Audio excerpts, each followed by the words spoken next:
इस बार की ठंड का क्या ही कहना। जनवरी का महीना शुरू ही हुआ था और ऐसा लग रहा था कि सर्दी अपनी चरम सीमा पर पहुंच गई हो। गांव के छोटे छोटे घरों की छतें सुबह ओस की जगह सफेद बर्फ की परत से ढकी होती, पेड़ों की शाखाएं मानो ठंड से सिकुड़ गई थीं। सूरज भी ऐसा लगता था जैसे बादलों की मोटी चादर ओढ़े सो गया हो। ठंड का मौसम अमीरों के लिए तो बहुत ही सुहाना होता है, लेकिन गरीबों के लिए मुसीबत का पहाड़ टूटने जैसा है।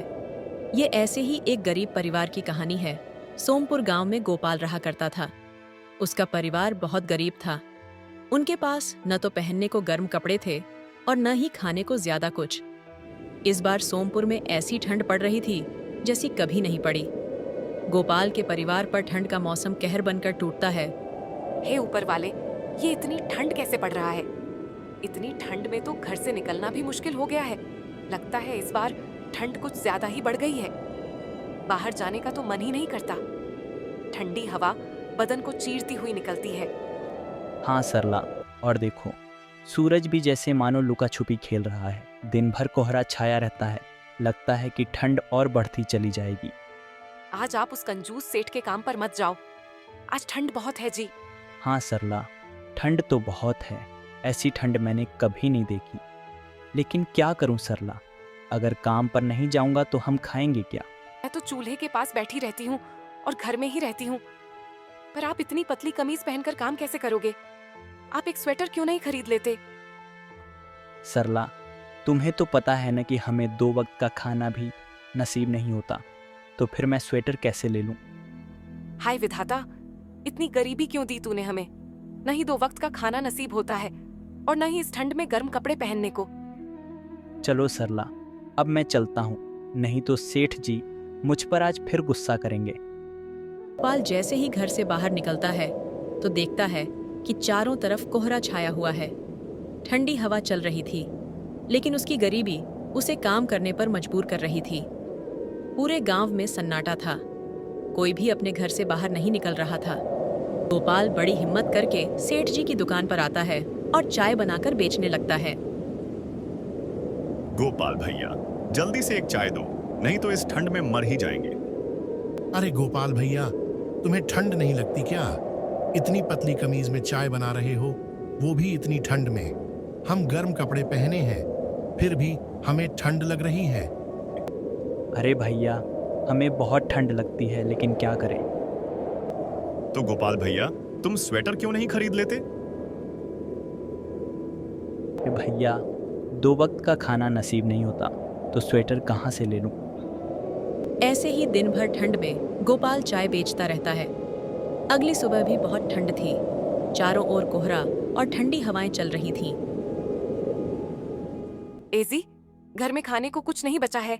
जो थोड़ा था उससे केवल 4 रोटियां बनी थीं। 2 रोटियां बच्चों ने खा ली और ये 2 रोटियां आप खा लीजिए। नहीं सरला, ये रोटियां तुम खा लेना। तुम्हें तो पूरे दिन घर का काम करना पड़ता है।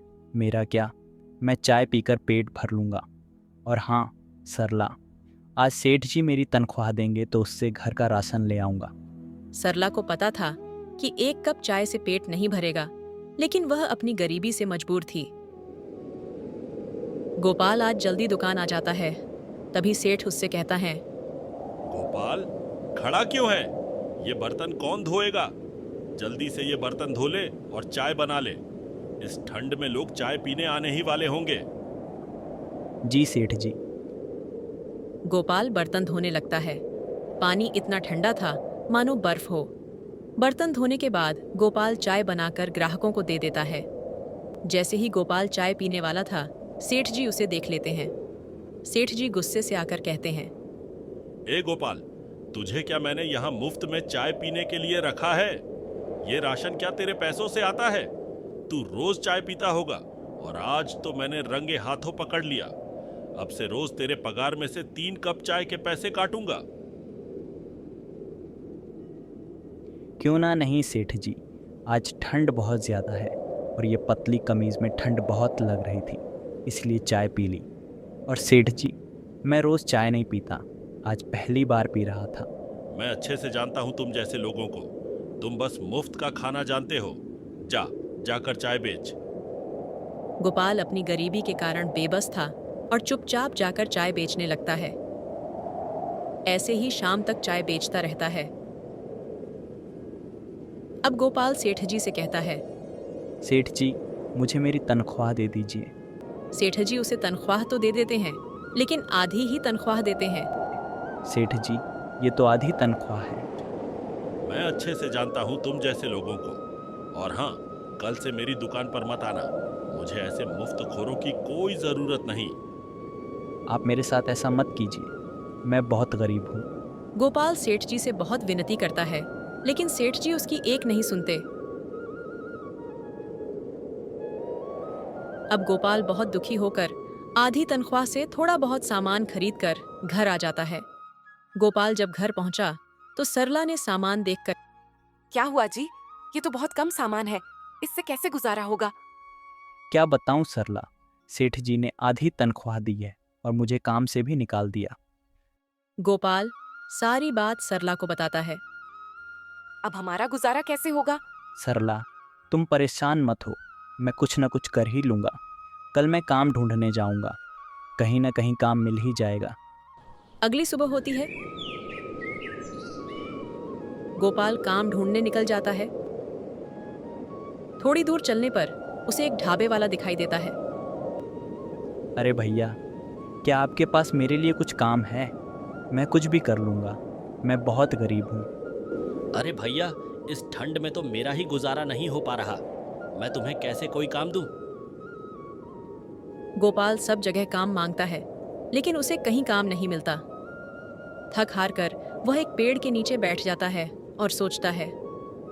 हे भगवान, अगर तू सच में है तो मेरी मदद कर, इस गरीबी को दूर कर। हमें तो 2 वक्त का खाना तक नसीब नहीं होता।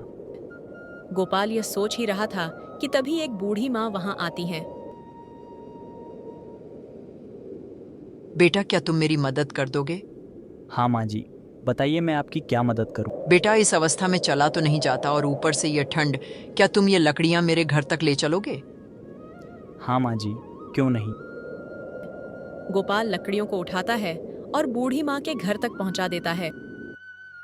धन्यवाद बेटा। माँ जी, क्या आप अकेली रहती हैं? हाँ बेटा, मैं अकेली ही रहती हूँ। बेटा, तुम मेरी एक मदद और कर दो। ये जो गाय लक्ष्मी है, अब मैं इसकी सेवा नहीं कर सकती। तुम इसे अपने साथ ले जाओ। बेटा, अगर तुम इसकी अच्छे से सेवा करोगे तो यह तुम्हें बहुत दूध देगी। गोपाल उसे अपने साथ घर ले आता है। ए जी, ये गाय कहाँ से ले आए? गोपाल सारी बात सरला को बताता है। सरला, बूढ़ी माँ ने कहा है कि अगर हम इसकी अच्छे से सेवा करेंगे तो यह हमें बहुत दूध देगी। हाँ, हम इसे अपने बच्चों की तरह पालेंगे। सरला, मैं इसके लिए चारा ले आता हूँ। इसे रात में भूख लगी तो फिर क्या खिलाएंगे? ठीक है जी, आप इसके लिए चारा ले आओ। गोपाल जंगल में चारा लेने चला जाता है और वहां से हरा चारा ले आता है और लक्ष्मी को खिला देता है।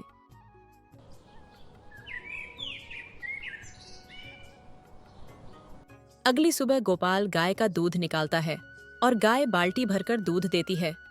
आज ये दूध पीकर गुजारा करना होगा, खाने के लिए घर में कुछ भी नहीं है। सारे लोग दूध पीकर अपना गुजारा करते हैं।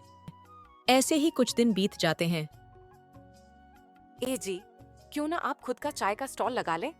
हमारी लक्ष्मी इतना दूध देती है कि हमारे पीने के बाद भी बहुत बच जाता है। बात तो तुम ठीक कहती हो, लेकिन स्टॉल लगाने के लिए पैसे कहाँ हैं? स्टॉल लगाने में भी बहुत खर्चा आता है। कि जमींदार से पैसे क्यों नहीं मांगते? वह जरूर हमारी मदद करेंगे। ठीक है सरला। गोपाल जमींदार के पास जाता है। राम राम जमींदार जी, राम राम गोपाल। मुझे आपसे मदद चाहिए। कैसी मदद चाहिए तुम्हें? गोपाल जमींदार को सारी बात बताता है। ठीक है गोपाल, मैं तुम्हारी गरीबी देखकर तुम्हें बिना कुछ गिरवी रखे पैसा दे दूंगा, लेकिन तुम इसे समय पर लौटा देना। हाँ जमींदार जी। जमींदार गोपाल को पैसे दे देता है। पैसे लेकर गोपाल एक चाय के स्टॉल खोल लेता है। लक्ष्मी के दूध से चाय बहुत ही स्वादिष्ट बनी थी। चाय बनाते ही उसकी खुशबू आसपास में फैलने लगी, जिससे लोग उसकी दुकान के पास आकर उसकी चाय का लुफ्त उठाने लगे। बड़ी ही कड़क बनाते हो सच में। भाई मजा आ गया इसे पीकर। अब तो मैं चाय पीने रोज तेरे ही पास आऊंगा। तूने तो भाई मेरा दिल जीत लिया। इस तरह उसका चाय का व्यापार काफी अच्छा चलने लगा था।